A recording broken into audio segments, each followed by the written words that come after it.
Soy Mario Alonso Ayala, presidente y cofundador de Auren y presidente del Instituto de Censores Juzgados de Cuentas de España en este momento. Soy licenciado en Económicas, licenciado en Derecho y tengo también estudios de Matemáticas. Soy vocal del Consejo Social de la Universidad Complutense, soy patrono de la Fundación Jiménez Díaz, soy muy aficionado a cualquier cosa relacionada con la naturaleza, a la pesca, he escrito también algún libro de relatos, ahora estoy con un proyecto de una novela, participé en la movida madrileña con mi grupo Mario Tenia y los Solitarios y ahora sigo haciendo algún pinito y alguna composición. Es muy difícil el poder predicar o animar o motivar a tu equipo con conceptos si luego tú no los aplicas, ¿no? Es muy difícil decir hay que ser ético si luego tú no lo eres, hay que respetar las opiniones de todos si tú luego no las respetas, ¿no?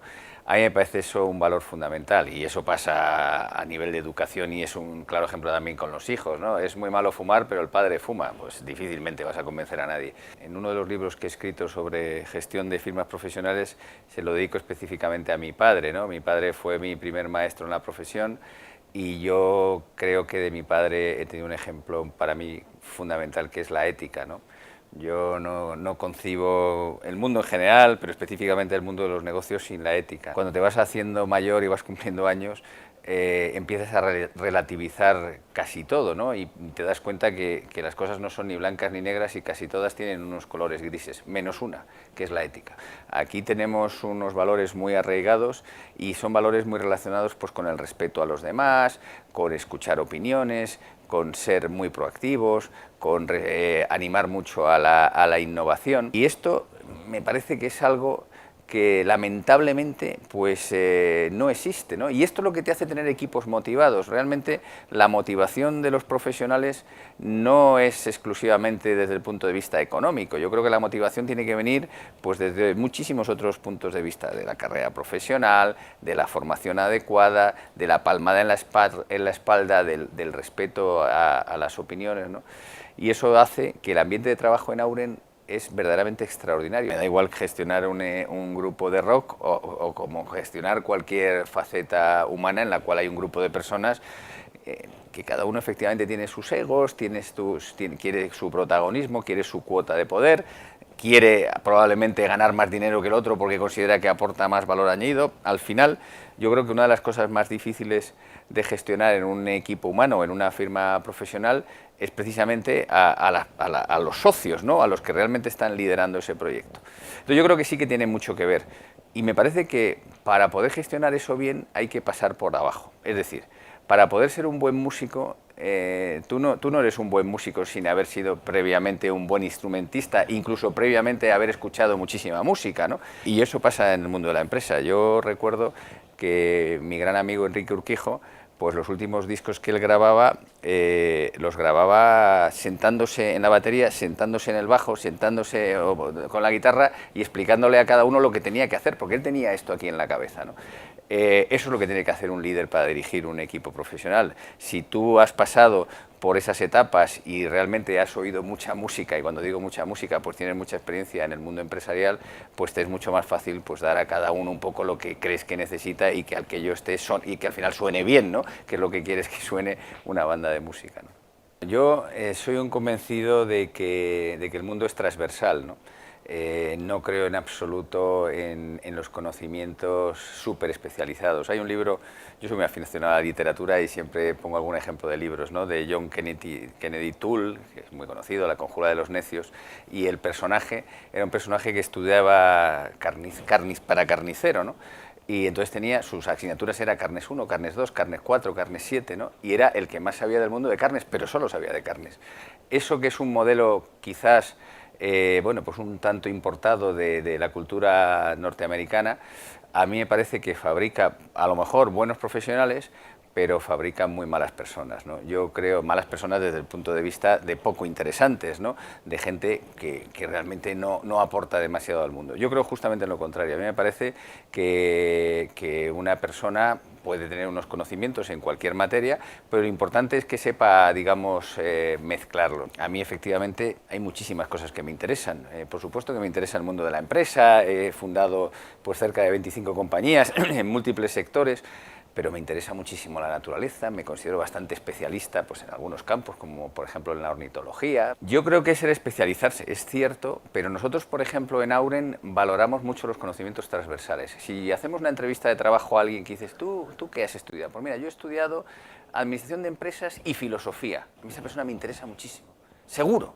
Esa persona, ya a lo mejor, o hay que entrevistarla, pero ya eso que me acaba de decir me parece que es una persona que nos va a aportar mucho. Digo filosofía, como digo filología, como digo cualquier otro campo del derecho o ingeniero de minas, ¿no? No tengo ni idea. A mí me parece que yo creo que es un error de esta civilización el focalizarse excesivamente en algo. Hay una dialéctica, una vieja dialéctica entre los saberes humanísticos y los saberes científicos, ¿no? Y en general parece que un científico, pues un médico, pasa a veces justamente pues eso, con los investigadores, con los médicos, están tan focalizados en su mundo que realmente luego no tienen cultura, ¿no? A mí me parece que es un error. Yo creo que al final los saberes científicos y los saberes, digamos, humanísticos van de la mano. Prueba de ello es que algo como la economía era parte de la filosofía. Hasta el siglo XVIII, economía era una asignatura que se estudiaba en las universidades como parte de la filosofía. El creador de la economía moderna, que es Adam Smith, en el siglo XVIII, con su famoso libro La riqueza de las naciones, pues establece que a partir de ahí, bueno, pues se separa la economía de la filosofía. Y de hecho Adam Smith era profesor de filosofía, de ética, en la Universidad de Glasgow, ¿no? Con lo cual al final, oye, pues es que parece que nos estamos desviando de lo que es razonable, ¿no? Sí, hay un magnífico libro que acaba de editarse, que casi es un manifiesto, que se llama La utilidad de lo inútil, que es de un profesor de la Universidad de Calabria, Ordine, que lo que defiende de alguna manera es esto, ¿no? Decir, oye, pero si precisamente las cosas que nos tienen precio probablemente son las más valiosas, ¿no? Yo creo que en momentos de crisis la gran tentación de los políticos es recortar la cultura y a mí me parece que precisamente lo que hay que hacer quizá es lo contrario, ¿no? La cultura es lo que da dignidad al hombre y es algo que realmente no se puede comprar. El dinero puede comprar el poder, puede comprar incluso a jueces, puede comprar a políticos. Lo que no puede comprar es el conocimiento. El conocimiento solamente se adquiere con el esfuerzo individual y es lo que te hace ser persona y es lo que te hace ser digno, ¿no? Entonces, a mí me parece que eso que llamamos inútil, que es la filosofía, la poesía, la literatura, la música, es lo más útil que existe para el ser humano, ¿no? Entonces yo creo que tenemos que cambiar el chip, ¿no? Yo creo que estas cosas es muy importante que las entiendan los empresarios. Yo suelo decir que las personas más influyentes en nuestra sociedad, nos guste o no nos guste, y probablemente a algunos no les guste, son los empresarios. Auren nació hace 17 años y cuando los fundadores del proyecto pues estábamos bueno, pues trabajando en la estrategia que queríamos seguir, etcétera, yo creo que desde el principio tuvimos claro que queríamos hacer un gran proyecto de firma nacional e internacional. Lo teníamos muy claro. Pero incluso doy un pasito más atrás.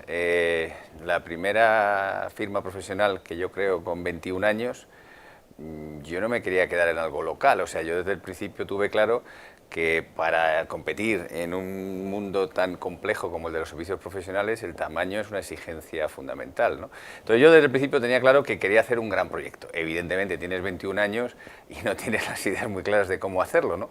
Pero que para mí no ha sido tanta sorpresa.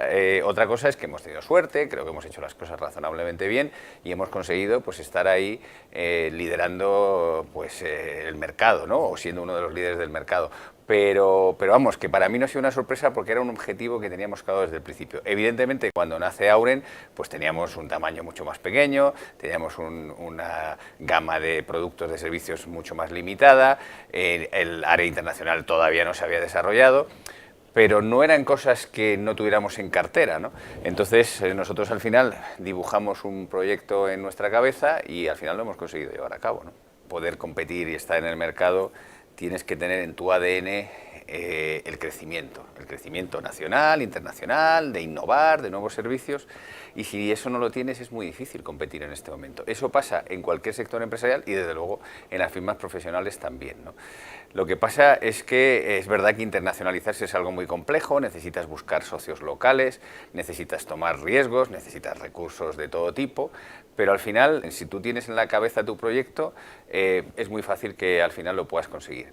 En España pasa una cosa con las empresas, que yo creo que esto no es muy conocido, ¿no? Si tú te analizas el tamaño de las empresas españolas, y todo el mundo sabe que fundamentalmente está constituido por empresas muy pequeñas, pues la empresa española tiene una barrera psicológica que son los 6 millones de euros. A partir de ese momento, la empresa ya no crece más. En muchísimos casos, y eso es una barrera psicológica, pero también es una barrera, o sea, mental, pero también es una barrera de la propia estructura fiscal, legal de este país, que eso no favorece, digamos, ese crecimiento, ¿no?